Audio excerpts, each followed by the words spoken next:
Um, okay, so let me also start by saying most of the time when I talk to people about APs, I do it through the lens of people who are looking to apply to highly, highly selective colleges. So sometimes I start talking about APs and it sounds like I'm telling everyone to take every AP that ever existed and you have to get a 5. And you don't, so let's just start with that. I just want to say that there's a whole spectrum of answers and a whole spectrum of discussion, and I don't want people whose kids shouldn't be or aren't ready to be taking college level courses or sort of college level courses to feel like they have to take college level courses or AP courses, or their future is, dashed, and that's the end of the story. We're going to community college. So hopefully let's start with that. But in general, the advanced placement program is operated by the College Board because, everything is operated by the College Board. And of course you have to pay for things that are operated by the College Board, so there's that. But the College Board has this program of 26-ish, might be a couple more courses where the curriculum is standardized through the College Board. Teachers who teach AP courses across the country, across the United States, are trained to teach at this level and to teach this content. And at the end of the school year, so in May, the students who took those courses take an exam, which is kind of like a big final exam. There's usually 2020 has been a crazy year. There's usually, on most of them, there's a multiple choice portion and a writing portion on all of the exams.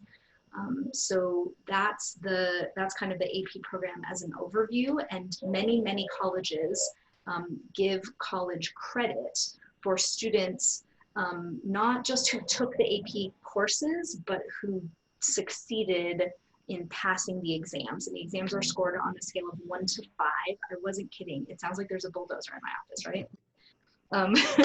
Short-snouted dogs. I've got a French bulldog. She sits next to me on a lot of our internal meetings, and she snores. And sometimes my clients are like, "Where are you? What's happening in there?"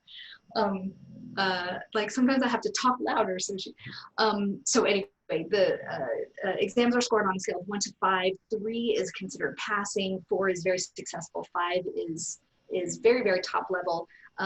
I spend a lot of time, because I'm sort of a data nerd, looking at the score distributions, and each of the exams sort of has a different distribution of the scores. So I'll just give you an example. The AP Physics, there are actually 3 different AP Physics exams. Don't laugh. They're called AP Physics 1, AP Physics 2, and AP Physics C. I don't know why that makes me laugh. But the students who take AP Physics C, which is like a pretty high level, like magnetism and electron, type physics, the students who get to the point of taking that class and that exam, like 37% of them, the numbers off the top of my head, so it's not exactly that, but it's a pretty high percentage, actually get a 5, right? The students who take AP Calculus BC, which is kind of like Calculus 2, a pretty high percentage of them, I don't know the number off the top of my head, get a 5.